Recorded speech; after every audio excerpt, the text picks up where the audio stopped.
Vamos a comenzar con la parte D de este tema, operaciones financieras complejas.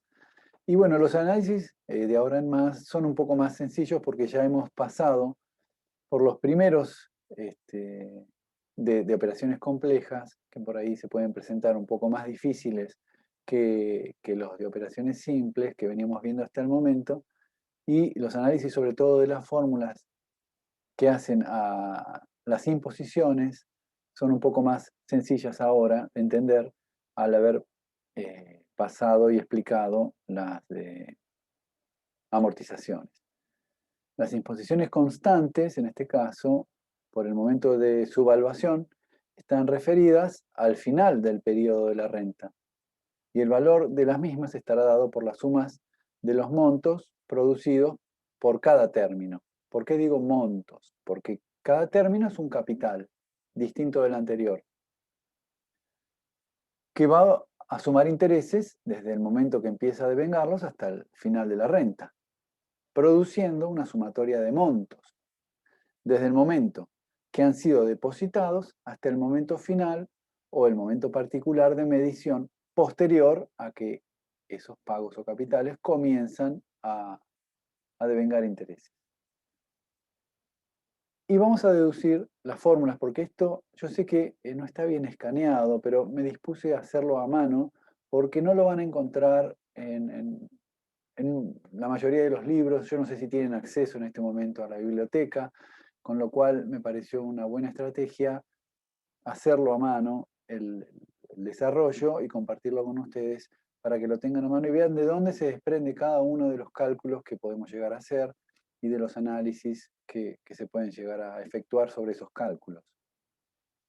Las imposiciones o rentas valuadas al final con pagos vencidos, fíjense que ahora el valor del préstamo o de las cuotas, yo hablo de préstamo, disculpen, el valor de las cuotas, de la sumatoria de las cuotas, B corta, ahora le puse sub n para acordar con ustedes de que es un valor final, que va hasta n. Como antes venía hasta el momento cero de inicio, ahora va hasta el final o n. Y el análisis siempre es el mismo.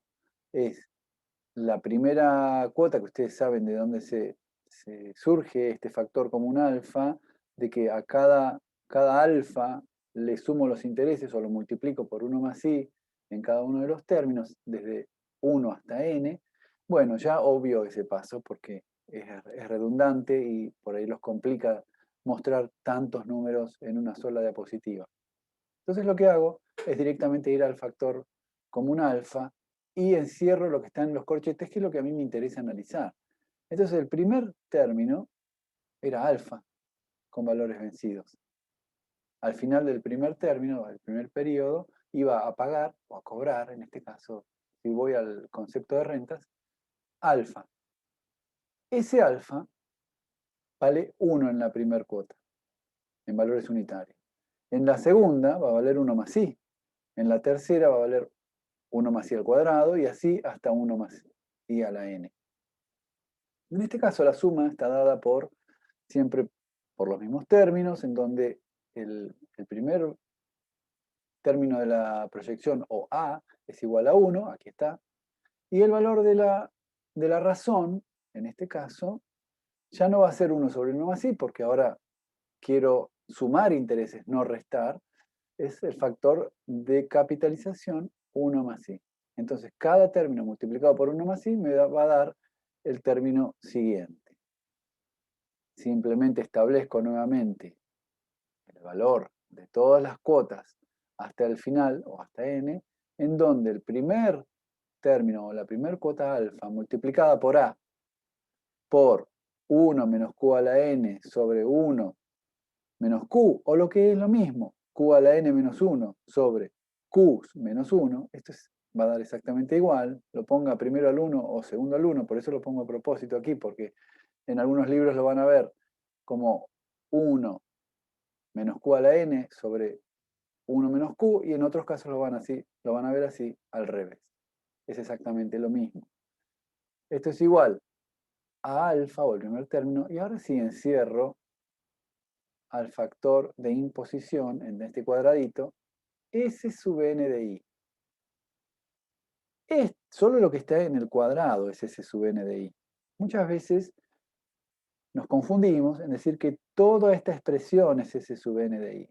Y no, no es así. Sobre todo en los exámenes finales confunden alfa por todo esto como si fuera el término de imposición vencido. Y no, solo lo es el término unitario, solo los valores unitarios, desde 1 hasta n, se refieren al factor de imposición, que viene a ser las veces, o lo puedo hacer asociar con el valor de el factor de capitalización para un capital. Cuando tengo muchos capitales, impongo y uso este factor de imposición, que quiere decir o se define como el monto de cada cuota unitaria valuada al final. Cada una de estos capitales unitarios valuados al final, desde 1 hasta n, a la tasa i. Eso es un factor de imposición y con eso voy a evaluar todas las cuotas al final de un periodo. Cuando la imposición tiene cuota adelantada, bueno, nos manejamos exactamente igual. Como la primer cuota va a estar al inicio de la renta, al inicio del primer periodo de la renta, tengo todo un periodo que abarcar para sumar intereses hasta completar el primer periodo e iniciar el segundo.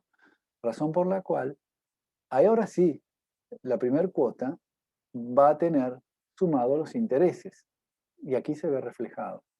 Un pago adelantado, el primer término de la proyección geométrica que está entre los corchetes va a ser 1 más i.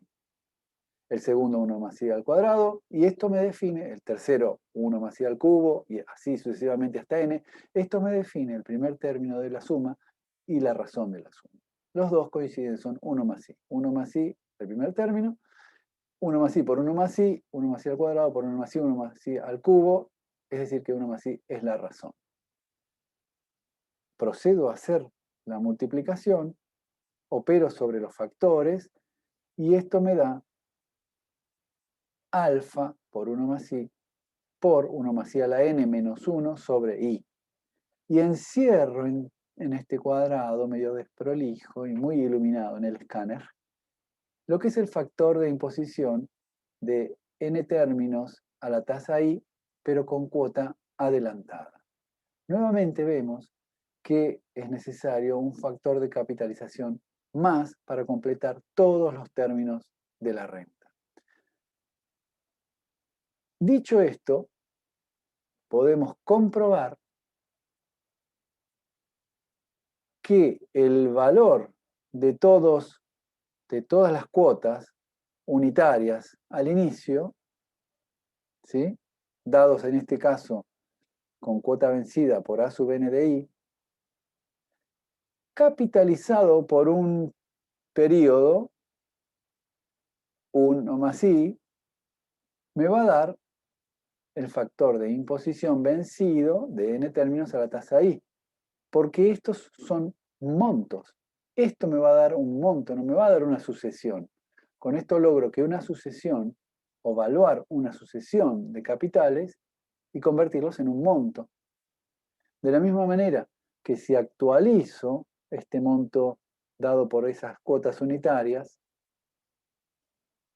por el factor de actualización 1 sobre 1 más i, me va a dar, perdón, ahí está, ¿dónde estoy? Vamos para abajo, aquí estoy. Si actualizo este monto dado por el factor de imposición que me suma todas las cuotas unitarias a la tasa i de la sucesión, actualizado por el factor de actualización, me va a dar a sub n de i con cuota vencida. Bueno, simplemente este es un análisis adicional para ver que siempre se comprueba y es redundante los aprendizajes anteriores respecto de los nuevos. Siempre volvemos a utilizar los mismos aprendizajes, las mismas fórmulas, los mismos conceptos y definiciones. Con esto terminamos una primera parte de imposiciones terminamos amortizaciones, conceptos y definiciones generales, clasificaciones de rentas. Recuerden que son constantes y no variables. Lean de nuevo la clasificación porque luego, las clases posteriores, vamos a ver el otro tipo de rentas que son las rentas variables. Bien, ya saben que tienen abierto el foro de consultas. Ya para esta época vamos a estar resolviendo el primer parcial, que ya saben la modalidad que tiene, y tienen clases de consulta para hacernos todas las consultas que quieran, y tenemos la clase sincrónica el 5 de abril. Así que aprovechenla. Nosotros, en base a las consultas que nos van enviando, ya tendremos un material para poder conversar con ustedes en esa clase de consulta virtual. Y bueno, hay tiempo todavía, tenemos todo un fin de semana largo para que nos envíen más o piensen preguntas para hacer el 5 de abril. Los esperamos y bueno, mucha suerte, muchos éxitos y felices Pascuas.